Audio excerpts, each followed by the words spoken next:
खुलुमबाय गासैखौबो बड'लेण्ड बुब्लिनि जानानै नैबे समाव आङो बरायना लाबाय। दिनै आं सासे गेदेमा सुबुंजों सावरायनो नागिरदों। बिथाङा गोलाव सम बड'लेण्ड आन्दलन दुलाराय बर' फरायसा आफादनि बिबान लानानै बायदि बिबान लानाय बिथाङा खामानि मावबोनाय। आथिखालाव बिथाङा भेरगाव जिल्ला UPPLनि बिथाङा लेङाइ आफादगिरि मनमहन बर' बिथांजों आं दान्दिसे सम सावरायगोन। आथिखालाव BTR एकर्डखौ लानानै गोबां बिदिनो ससियेल मिडिया YouTube बायदिसिनायाव गोबां बाथ्रा सावरायलायनाय जागासिनो, जेराव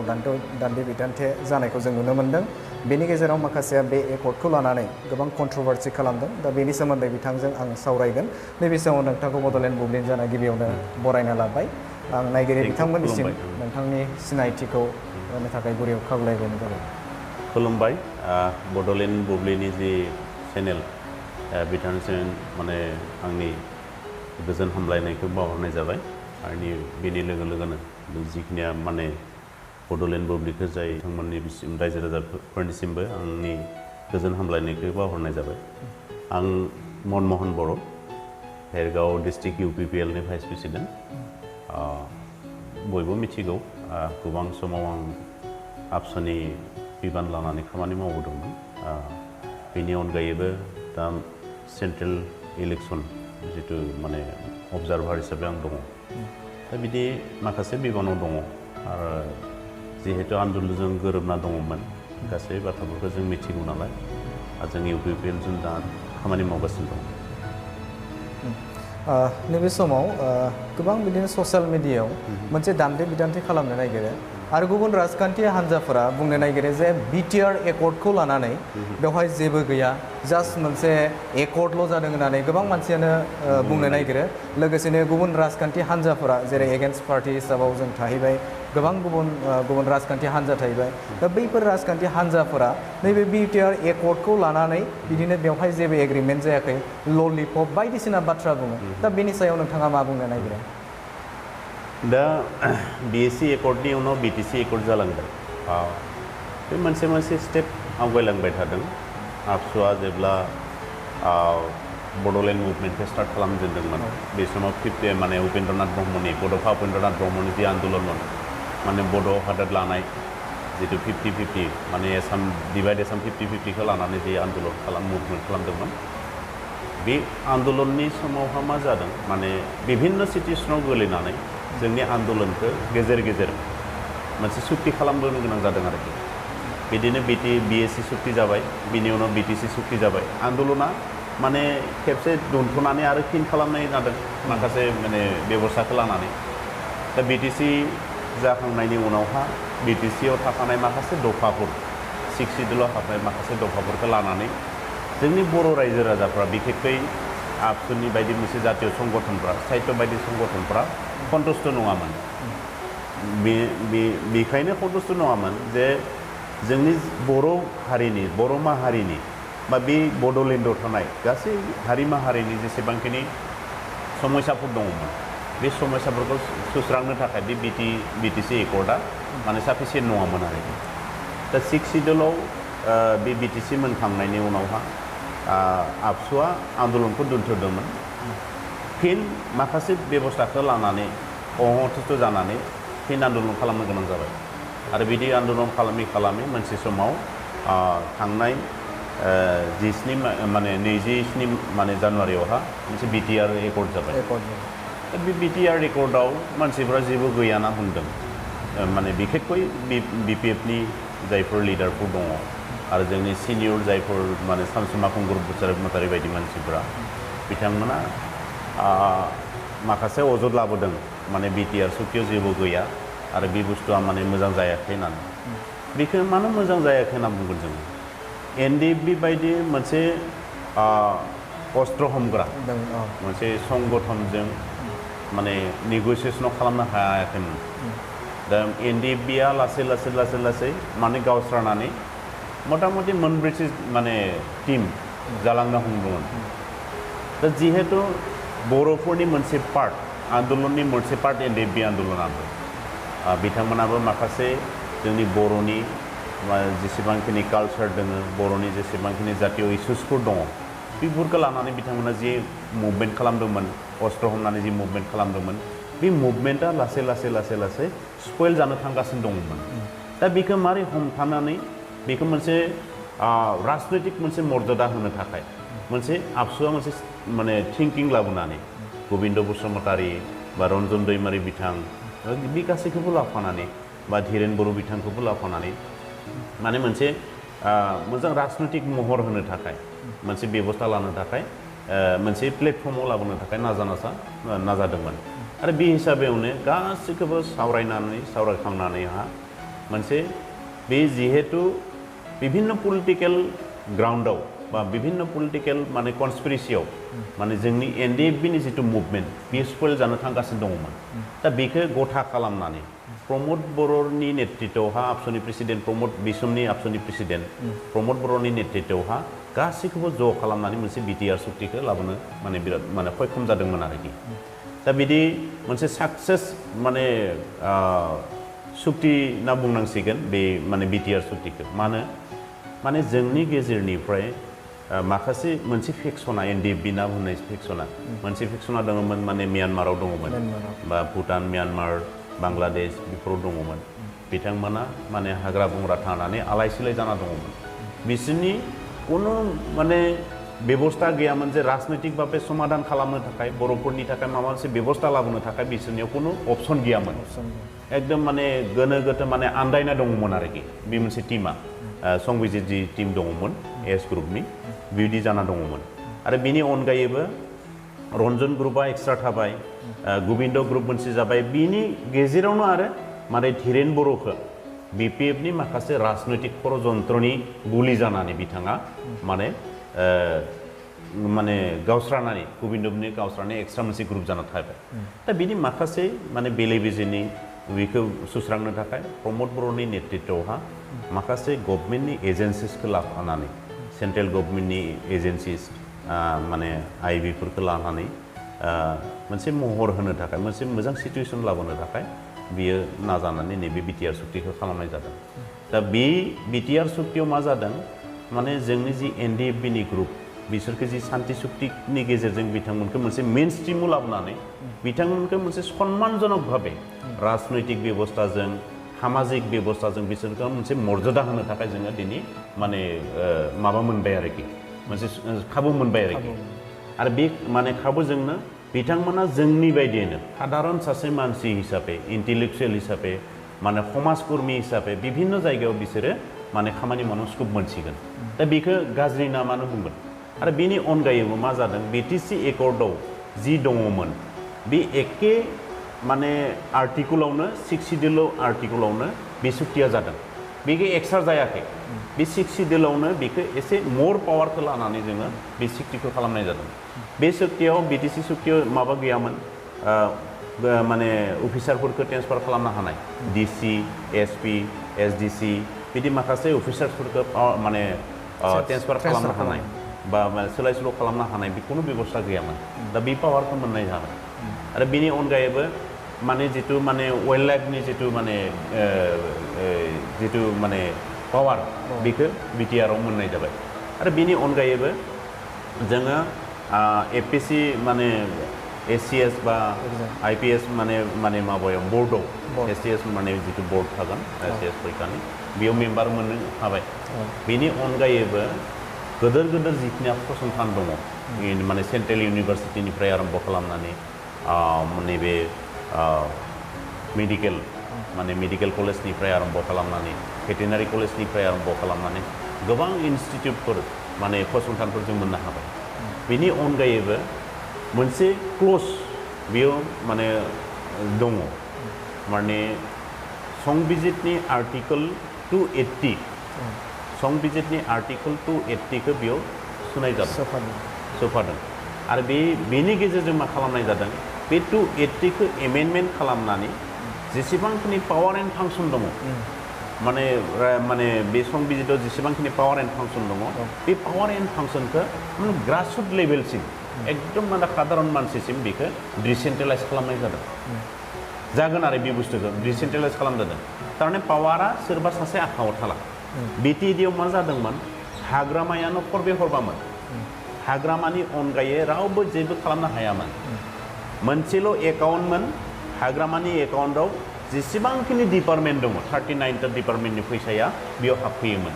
आरो बि मा खालामदोंमोन डिपार्टमेन्ट वाइजआव बि फैसाखौ बबे डिपार्टमेन्टनिफ्राय बेसेबां फैदो बेखौ ब्रेकआप खालामालासिनो मा खालामदोंमोन बबेबा माने पिएनआरडिनि फैसाखौ पिडब्लिउडिनि फैसाया माबा वेलफेयाराव माबा इरिगेसननि फैसाखौ एग्रिकालसाराव बिदि माखासे माने सोलाय सोल' खालामनानै मा खालामदोंमोन आरोखि कोनो डिसिप्लिन गैया कोनो सिस्टेम गैयामोन दा बे सिस्टेमा दा नैबे माबाव बिटिआरआव जानाय नंला बिटिआरआव मा खालामनाय जादों बे पावारा बिहेतु हारसिं सिंगेल मानसिनि आखायाव दंमोन खिन्थु दिनै बे पावारखौ डिसेन्ट्रेलाइज खालामनाय जादों बे 280 जि आर्टिकल दङ बेखौ एमेन्डमेन्ट खालामनानै जितु पावारखौ माने सेन्ट्रेलाइज खालामनाय जादों बेयाव मा जागोन district regional council district council regional council and village council बे मोनथाम माबायाव बाहागोआव राननाय जागोन आरो बे बुस्थुखौ मा जागोन जेसेबांखिनि फान्ड फैगोन गभर्नमेन्टनिफ्राय सेन्ट्रेल फान्ड बा स्टेट फान्ड सेन्ट्रेल फान्ड फैगोन डाइरेक्ट डिस्ट्रिक्ट काउन्सिलाव जमा जाफैगोन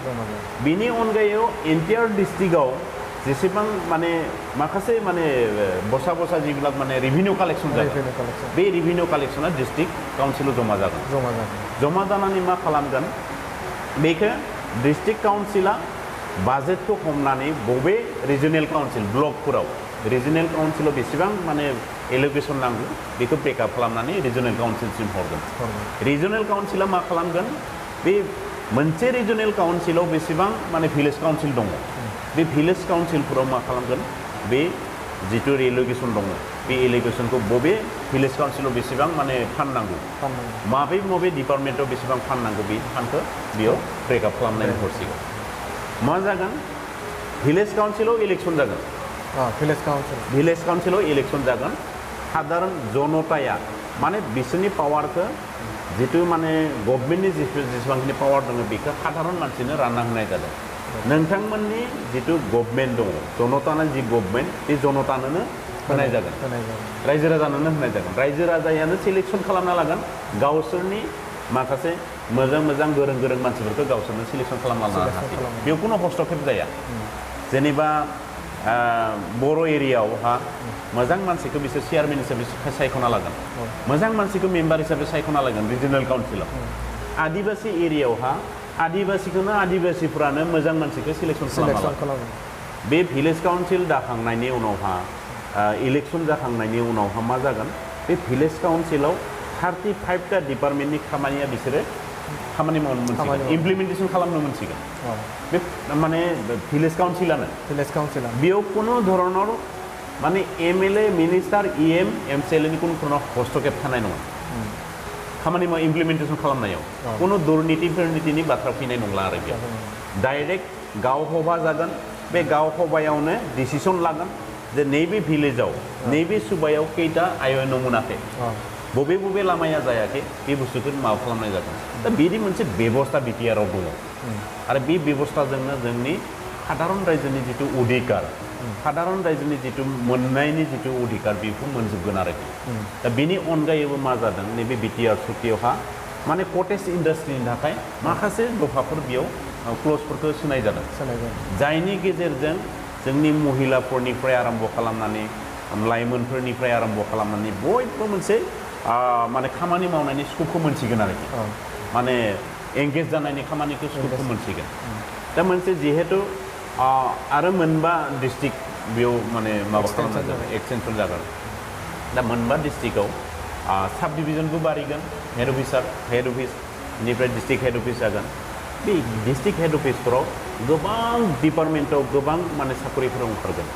बेयाव माने इडुकेटेड जायफोर लाइमोनफोर दङ इडुकेटेड जायफोर मानसि दङ बिथांमोना बेयाव एंगेज जाजोबनो मोनगोन बेयाव मोनसे माने लिरनाय दङ 60% बिटिएडिनि मानसियानो बेयाव साकरि मोनजोबगोन 60% एंगेज जानो मोनगोन माने बाहेरनिफ्राय हयथ' 40%आ बायबांला फैगोन बा बे 40%आवबो जोंनि बिटिएडिनि मानसिफ्रानो माने फिलआप खालामनो हागोन आरोखि बेनि अनगायैबो माने विभिन्न सेक्टराव खामानि मावनो थाखाय माखासे पलिसि आरो डिजाइन मडेल बनायनाय जादों प्रमोद बर'नि नेतृत्वहा माखासे मडेल जों बानायदों जाय मडेलजों प्रत्येकटो माने नखरा प्रत्येकटो नखरा खामानि मोननायनि माने स्कपखौ मोनसिगोन खामानि माने मावथारनो मोनसिगोन बिसोरो माने थांना थानायनि थाखाय जेसेबांखिनि माने बेबस्था नांगौ बे बेबस्थानिखौ जोङो खालामना होनो हासिगोन एग्रिकालचार सेक्टरावनो होन एग्रिकालचार सेक्टराव ना बुङोबा लाइफ स्टकनि खोथा फैयो माखासे हर्टिकालचारनि खोथा फैयो माने माइ खेथिनिफ्राय आरम्भ खालामनानै माने बे मैगं थाइगंनिफ्राय आरम्भ खालामनानै गोबां माने बे ब्लेक पेपार हाइजें हालदि बिभिन्न माने सेक्टराव खामानि मावनो थाखाय एग्रिकालचार माने खामानि मावनो थाखाय जों मोनसे मडेल बानायनाय जादों आरो जाय मडेलजों जोङो मथा-मथि भाबे बिटिआरआव 5 इयार्सआव जेसेबांखिनि जोंनियाव लाइमोन दोङो आनएमप्लयड जिफोर लाइमोन दङ बिथांमोनखौ जों इंगेज खालामजोबनो हागोन आरो बेनि अनगायैबो दाखालि मोनसे खौरां रायलायनाय जादों बे माने आनअफिसियेल मोनसे माबा जादों बिटिआर सुक्तिनि गेजेरजोंनो जोङो माखासे इन्डास्ट्रियेल डेभेलपमेन्टनि थाखाय स्टेट गभर्नमेन्टजों रायलायनाय जादों आरो बे रायलायनायाव बुंदों माने डक्टर हिमन्त बिश्व शर्मा बिथां मिनिस्टार आरो जोंनि मानगोनां सर्बानन्द सन'वाल बिथाङा बुंदों मा माने बिटिआरनि इन्डास्ट्रि डेभेलपमेन्टनि थाखाय 10,000 करोड़ टाका जों मोनसे पेकेज हमगोन 10,000 करोड़ टाकानि बे एनुवेल जागोन ना बे एज ए होल माने नट ओनलि एनुवेल माने एज ए होल 10,000 करोड़ टाका बिथांमोननो मोनसे पेकेज हमगोन आरो बे 10,000 कोटी टाकाखौ बे अनलि इन्डास्ट्रियेल डेभेलपमेन्टनि थाखाय बाहायगोन आरोखि दा बेनि अनगायैबो टार्म्स थागोन नामा बेवहाय टार्म्स गैया जोङो मोनसे निर्दिष्ट माने माबाखौ माने बाहायनायनि थाखाय बबे मा प्रजेक्ट लानाय जादों बेखौ मडेल मोनसे खालामनाय जादों डिजाइन मोनसे खालामनाय जादों बेयाव बे बुस्थुखौ बाहायनाय जागोन आरो जाखिनि नोंथाङा फोरमायदों दा बे हिसाबाव नोजोर होयोब्ला बे एकर्डआ मोजां जादों बेखौ बुंनो सानो नोंथाङा दा बेवहाय माखासे कन्ट्रभार्सि जायो जेराव नोंथाङा जिखिनि बाथ्राखौ बुंबाय दा बेनि अनगायैबो माखासेया बुंनो नागिरो जे बे एकर्डआव बा एकर्डखौ लानानै दा खायसे सुबुंफोरा जे इउपिपिएलआ बेखौ सार्थबाजि खालामनानै इलेक्सनाव बाहायगासिनो होननानै बाथ्रा बुंदों दा बेनि सायाव नोंथाङा मा बुंनो सानो एक्सुवेलि माने बे सुक्तिया एरैबाबो जागौमोन इलेक्सना फैयाबाबो सुक्तिया जागौमोन दा जिहेतु सुक्तिया जाबाय सुक्तिनि जानायनि उनावनो इलेक्सनाबो मोनफैबाय माने एसे खाथि जाबाय ना आबसुआ सुक्ति खालामदों एनडिएफबि आबसु इउबिपिअ बे मोनथाम हान्जाया ज' जानानै सुक्ति खालामबाय सुक्ति खालामखांनायनि उनाव सुक्ति इमप्लिमेन्टेसननि बेलायावहा रायजो राजाखौ मिथिहोनाया जोंहा दायित्व दं इलेक्सन गैयाबाबो बे एखे बाथ्राखौनो बुंगौमोन दिनै प्रमोद बर'आ जिखौ फोसावदों बे एखे बाथ्राखौनो फोसावनो बायद' जागौमोन जों आरो बेनि अनगायै बारासो जों खालामगौमोन दिनै जुदि बायचान्स जुदि इलेक्सना जायामोनबा बा इलेक्सननि टाइमा मोनफैयामोनबा माने मडेल कड अफ कन्डाक्टआ जायामोनबा जोङो माने मथा-मथि बहुद केटा दफाखौ क्लजखौ जोङो इमप्लिमेन्टेसन खालामनो स्टार्ट जागौमोन हासिगौमोन जोङो थारमाने इलेक्सना जायाबासो जोङो बेखौ साक्सेस खालामनो मथा-मथि माने आवगायनो हासिगौमोन दा उदाहरन माने मोनसे उदाहरन होनसै मोनब्रै जितु क्लजआव थानाय मोनब्रै माबाखौ अलरेडि एसेम्ब्लियाव पास खालामनाय जाबाय दाखालि नैबे क'क्राझाराव थानाय जितु फाइन आर्ट्स एन्ड कलेजनि जितु माने माबा बेथ' एसेम्ब्लियाव पास जाखाबाय बे जाबाय थारमाने माने जाबाय बेनि अनगायैबो सेपारेट डिरेक्टरनि थाखाय बेयाव माने प्रस्ताबखौ लानाय जाबाय बेनिफ्राय एनडिएफबिफोरनि जितु रिहेबिलिटेसननि बेबस्था बेखौबो एसेम्ब्लियाव बेखौ पास खालामनाय जादों माखासे सिस्टेमा सिं सोलिगासिनो दं दा खामानि मावनायनि जितु माने स्कोप बेखौ मावनो थाखाय जोङो स्कोपखौ मोनाखै खारन मडेल कड अफ कन्डाक्टआ जोंनिया माने लागु जाना थाबाय दा बेनिखायनो दा बे बुस्थुआ इलेक्सनारिं नङा जों बुंनायफ्रा इलेक्सनारिं नङा जि बिटिआर सुक्तियाव जिखिनि दफा दङ आरो गभर्नमेन्टआ ओरैबायदि माबा नङा दानि जितु नरेन्द्र मदिनि नेतृत्वआव जि माने इन्डियाखौ जि माने डिजाइन बनायनो नागिरदों बे डिजाइनाव जाहाथे जोंनियाव जाहाथे एक्सट्रिमिस्टफोरनि जितु समस्या दङ जेसेबांखिनि माने माखासे समस्या दङ स्टेटफोराव बेखौ सुस्रांनानै मोनसे मोजां लामाथिं लाबोनो थाखाय नाजागासिनो दङ आरो बे हिसाबै आबसुखौ ओरैबायदि प्रेसार होबाय मोनसे समाव जे नोंथांमोननियाव जथेस्थ' डेभेलप खालामनो थाखाय स्कप दङ आरो बेखौ माने डेभेलप खालामनो नांगौबा नोंथांमोननि जितु एक्सट्रिमिस्टनि समस्या बेखौ समाधान खालामनांगौ आरो जों बेखौ माने मोनसे सफ्ट कर्नार बिथिं खिथिनायखाय जोंबो आवगायना थांनायावहा बे सुक्तिखौ खालामनाय जाबाय दा बेनि मोनसे बिराद गोदोर लाबा जादों मा जोंहा माने एनडिएफबिनि जितु समस्या बे जोब्बाय बिनि अनगायैबो आबसुआ मोनसे एरै मोनसे गोदोर मोनसे लेभेलाव माने सहैबाय जायनि जाहोनाव भबिष्यतआव बड'फानि जितु सिमां बेखौ जों जाफुंसार होनो हासिगोन मोनसे नैबे बिटिआर सुक्तिनि गेजेरजोंहा जोंनि जितु जातीय कृष्टि संस्कृति कला जेसेबांखिनि कालचार दङ आर्थ सामाजिक जितु बेबस्था दङ बे गासैखौबो जोङो बेबस्थाखौ खालामना लानो हासिगोन बेखौ जास्ट गोसोनि बोलो नांगोन गोसोनि इस्सा नांगोन खामानि मावनायनि जितु माने इस्सा हुदा बे बुस्थुआ थानांगोन जानो जोंनियाव दा थांनाय बिटिसि गभर्नमेन्टआ बिपिएफ गभर्नमेन्टआ 17 बोसोर राजत्व खालामखांनायनि उनावहा बिथांमोननि माबायाव खुनु धरनार आइडियोल'जि माने बेबस्था गैयामोन आइडियोल'जियानो एकदम माने जाख्लबनायसो माने बिसोरनि माने आइडियोल'जिया कि जोंनियाव बिदि नङा जोंनि आइडियोल'जि मोनसे दङ जाय आइडियोल'जिजों जोंनि माने जितु बिटिडिनि जेसेबांखिनि जातीय जनगोष्ठीफोर दङ बिनि लोगोसे बर'फोरनि जेसेबांखिनि कालचार दङ जेसेनि माने माहारियारि जेसेबांखिनि इस्युसफोर दङ बे गासैखौबो सुस्रांनो लानायनि मोनसे खाबुखौ बिटिआर माने सुक्तिजोंनो हासिगोन आं फसंथाननि बाथ्राखौ बुंला दा बेनि अनगायैबो माने माखासे बेबस्थाखौ दहायनो बुंदों माने प्रत्येकटु मानसिखौ माने एंगेज खालामनायनि जितु बेबस्था दङ बेखौ ओरैनो बुंनाय नङा थारमाने इलेक्सनारिं नङा बियो इलेक्सना गैयाबाबो जोंहा मोजांसो जागौमोन जोङो माबा खामानिखौ मावना खिथिनो हागौमोन दिनैबो जुदि मडेल कड अफ कन्डाक्टखौ उठायना होयोबा 6 मासनि थाखाय बहुत केटा दफाखौ जोङो सरकार गैयालासेनो जोङो इमप्लिमेन्टेसन खालामनो हासिगोन दा नैबे बाथ्राखौनो गोबां सुबुङानो बेवहाय सोंथि खालामो जे इसिबां गोबाव जाबाय दासिमबो जिखिनि एकर्डआव थानाय दफाफोर बे दफाफोर मावफुंजायैनि ओंथिया मा बेखौ माने गोबां सुबुंफोरानो सोंथि सोंनो नागिरो दा नोंथाङा बुंबाय जाखिनि नैबे क'क्राझार मिउजिक एन्ड फाइनार्सनि जिखिनि बेबस्था बे जालांबाय आरो सेपारेट डाइरेक्टरेटनि बाथ्रा बे जालांबाय बे माखासेया मानो जायाखै बे बुस्थु कुइसनखौ खालामनो नागिरो जास्ट माने दिल्लीनिफ्राय मोनसे ललिपप हरनाय बाथ्रा बेखौ बुंनो नागिरो इभेन माने बेवहाय बारग' एमपि नैबे सानसुमा खोमगोर बैसोमुथियारियाबो बिथाङा बुंदों जे बे एकर्डआव जास्ट माने फिन बर'फोरखौ थगायबावबाय होनना बुंदों आरो एबसुआ बेनिफ्राय माने मा होनना बुंगोन बेखौ जास्ट माने बेनि मभमेन्ट खालामनो थगायजाबाय बे बाथ्राखौ बिथाङा बुंदों आरो बिथाङा फोरमायबावदों जे एमपि सानसुमा खोमगोर बैसोमुथियारिया बिथाङा फोरमायबावदों जे इयुनाव आन्दलनखौ लांगोन होननानै बुंदों दा बेवहाय नोंथाङा मा बुंनो सानो दा आन्दलना बिदिनो भबिष्यतआव हयथ' जानोबो हागौ माबा मोनसे कारनाव खिन्थु बेखौ जोङो सानाखै दा आबसुनि बे इन फिउचार आबसुनि डिसिसन जागोन बियो खिन्थु जि बाथ्राखौ लानानै सुक्तिखौ खालामनाय जादों प्रमद बर' बिथाङा आबसु प्रेसिडेन्ट जानानै जिखौ सागान होबाय बिथां लरेन्स इस्लारिया जेनेरेल सेक्रेटारि जानानै जि सागान होबाय बेनि जुक्ति दङ बेनि माखासे जुक्ति दङ आरोखि दा बे जुक्तिया जाबाय मा जे ओरैनो बबेबा मोनसे गभर्नमेन्टआ सोरखौबा थगायनानै सुक्तिखौ खालामखाया मोनसे फोथायनाय थानांगोन मानसिफोरनियाव माने बिश्वासा थानांगोन जे बे बुस्थुआ माने एनडिएफबि बायदि अस्त्र हमग्रा मोनसे संगठनखौ मोनसे मेन स्ट्रिमाव लाबोनानै सुक्ति खालामखांनायनि उनाव बिसोरखौ थगायनो हाया मोनसे एग्रिमेन्ट जादों एग्रिमेन्टखौ फुलफिल खालामनो थाखाय बा जितु माने सुक्तिनि दफाखौ फुलफिल खालामनो थाखाय मोनसे पावारा जोंनो नांथारगौ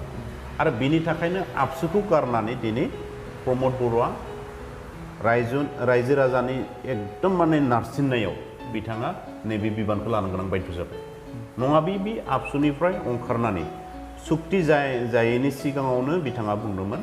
आं डिसेम्बरफोराव माने स्पेसियेल कनभेनसन खुंनानै आङो आबसुनिफ्राय ओंखारनानै माखासे डेभेलपमेन्टनि खामानिनि थाखाय आं माबा खालामनोसै होननानै नङाबा फिलिपाइन्सआव बि थांसिगौमोन माखासे माने ट्राइबेल माने गोग्लैसोनाय थानाय माखासे ट्राइबेलफोरनि सायाव माखासे बियो रिसार्च खालामबाय थादोंमोन आरो बेखौ लानानै बियो फिलिपाइन्सआव थांनाय बाथ्रामोन आरो बेयाव स्टाडि खालामनानै बियो माखासे as a whole not only India as a whole माने भारतबर्षल' नङा सारा वर्ल्डआव माने ट्राइबेलफोरनि थांना थानायनि बेबस्थाखौ लानानै बिथाङा माखासे स्टाडिखौ माने खालामबाय थादोंमोन दा बे थेवबो बियो रायजो राजानि नारसिननायावहा बिटिआर सुक्तिनि जेसेबांखिनि दफा बिखौ इमप्लिमेन्टेसन खालामनायनि सार्थाव बे बिबानखौ लानो गोनां जाबाय इउपिपिएलनि बिबानखौ लानो गोनां जाबाय दिनैनि तारिखाव मोनसे राजनैतिक बेबस्थाया दिनैनि तारिखाव राजनैतिक बेबस्थाया मोनसे हारिनि मोनसे हारिनि जेसेबांखिनि जातीय इसुफोर दङ बे राजनैतिक बेबस्थाजोंनो सुस्रांनो हायो आरो बेखौ मोजां मानसियासो बेखौ खालामनो हागोन थांनाय बिएलटिआ आन्दलन खालामदों माने बर' हारि माहारिनि जेसेबांखिनि अभाब अभियोगफोर दङ बेखौ लानानैसो बिथांमोना आन्दलनखौ माने जुरिजेनदोंमोन अस्त्र हमदोंमोन आरो बेखौ मोनसे नेगसिएसनाव फैनानै बिथांमोनखौ बुंदोंमोन जे नोंथांमोना खामानि माव आरो बे हिसाबावनो जोंनि जिथु सुक्ति जादों 39टा डिपार्टमेन्ट बिसोरनि आखायाव होदों पावारखौ होदोंमोन नाथाय बिसोर मावनो हायाखिसै बिसोरनि गोसो गैया नलेज गैया लेक अफ नलेज ना जायखौ बुङो बिसोरनि बे अबस्थानि थाखायनो बिसोरो इमप्लिमेन्टेसन खालामनो हायाखै प्रत्येकटा डिपार्टमेन्टआव बोसोरे माने एल'केसन फैबाय थादों खिन्थु खामानिखौ रायजो राजानि खाथियाव मावनो हायाखिसै बिसोरो दा खुनु सिस्टेम गैया नेयाव खुनु सिस्टेम गैया सिस्टेम लाखियाखै बिसोरो दिनैबो मोनसेबो आयेन बनायनानै आयेनखौ पास खालामनो हायाखिसै बिसोर आसाम एसेम्ब्लियाव बेखौ माखासे आयेन बानायनांगौ जाय माने सासन बेबस्थाखौ माने डिसिप्लिनलि लांनो थाखाय सिस्टेमाव लांनो थाखाय माखासे आयेनखौ बानायनो हानायनि माबाया पावारा दङमोन बिटिसिआवबो आरो दाबो दङ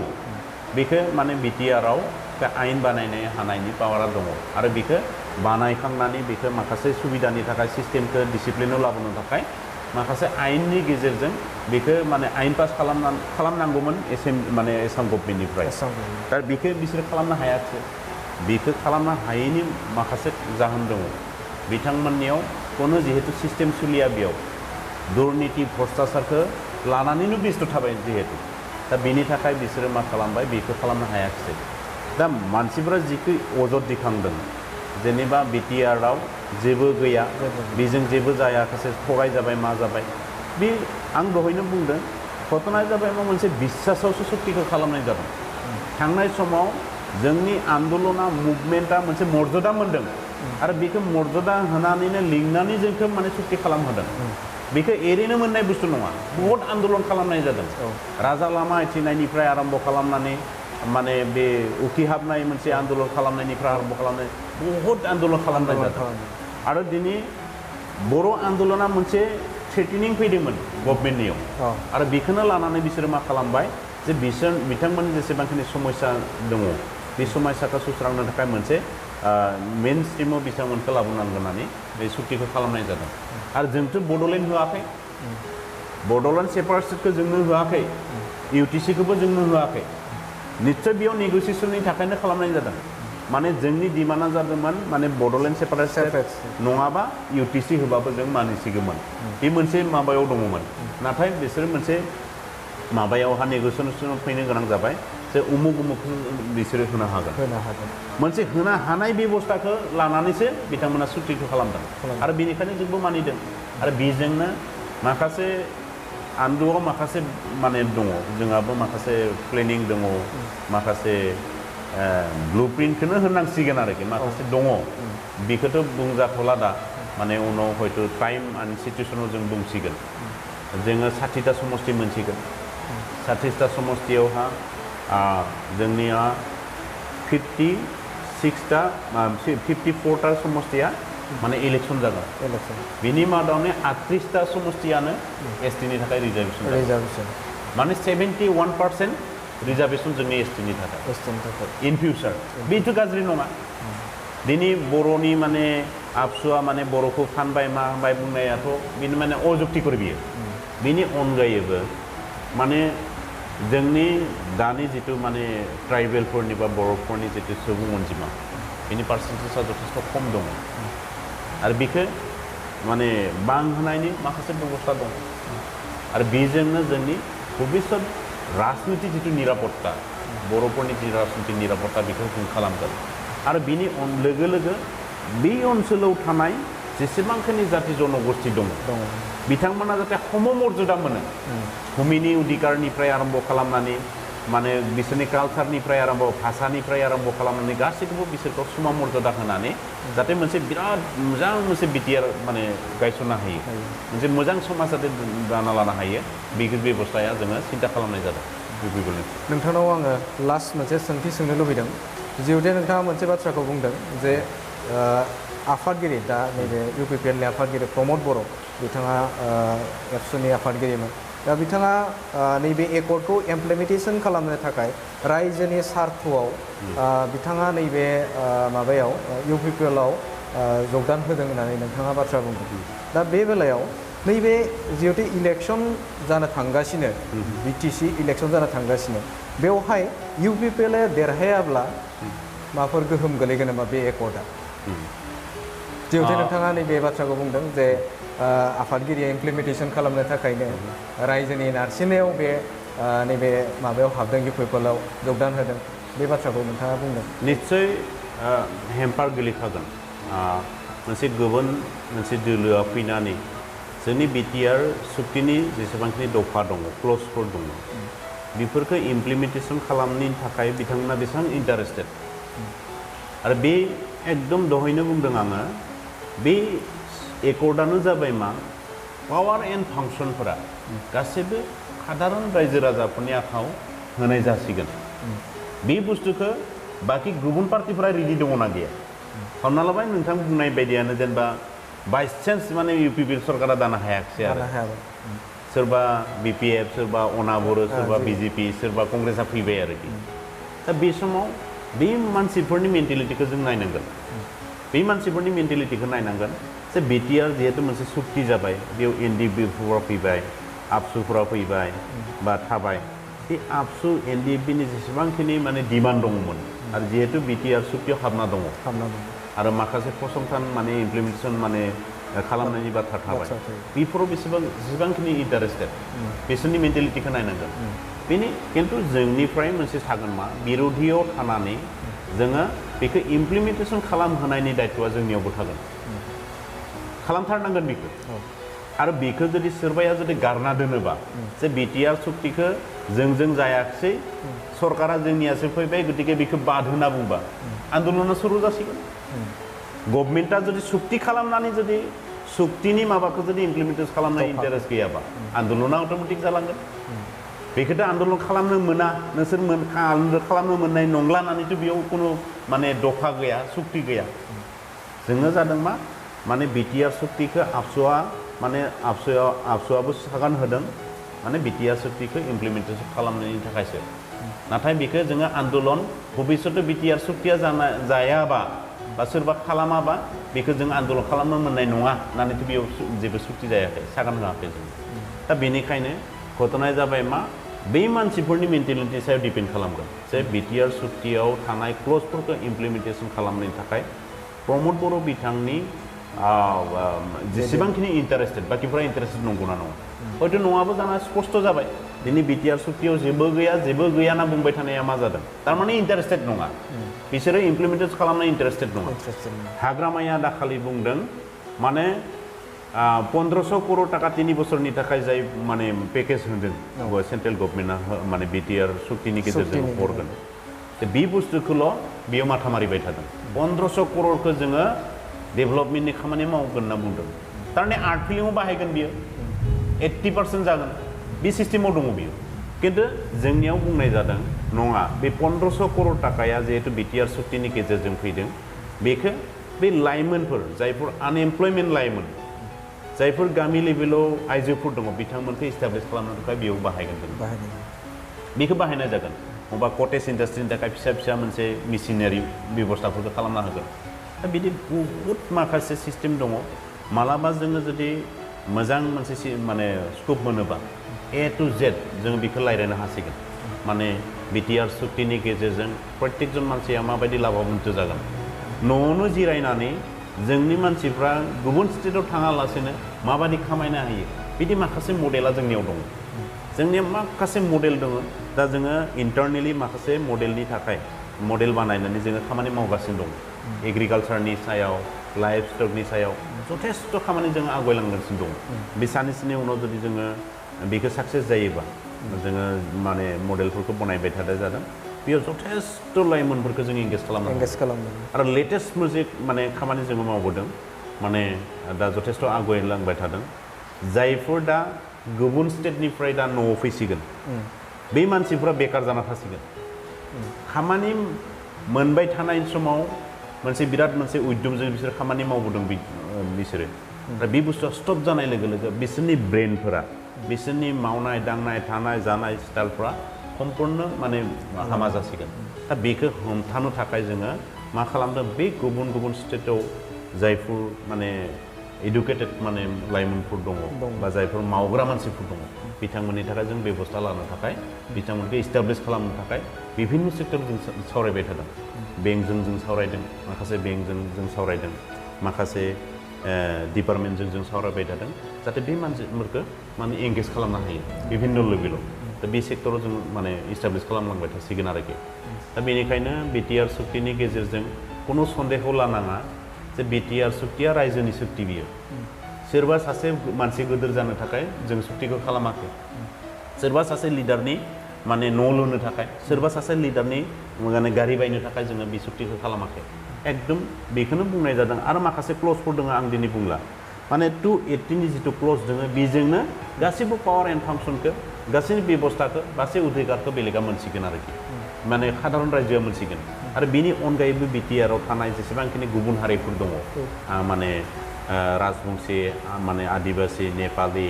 माने जोंनि जेनेरेल बेंगलि जेसेबांखिनि दङ बिथांमोननि थाखाय माखासे बेबस्थाया दङ आरो इउपिपिएल आं जिहेतु इउपिपिएलनि मानसि बिटिआरनि सुक्तिनि अनगायैबो इउपिपिएलआव माखासे बेबस्थाखौ लानाय जादों बिभिन्न सेक्टराव बिथांमोननि माने बेंगलि सेल माइनरिटि सेल आदिबासि सेल बिदि माखासे सेल खुलिनानै बिसोरखौ साংবিधानिक भाबे मर्यादा होनानै खामानि मावनायनि सुबुंबो होनाय जागोन आरो जोंनि मावबाय मोनसे इउपिपिएलनि माबा हिसाबै नैबे समाव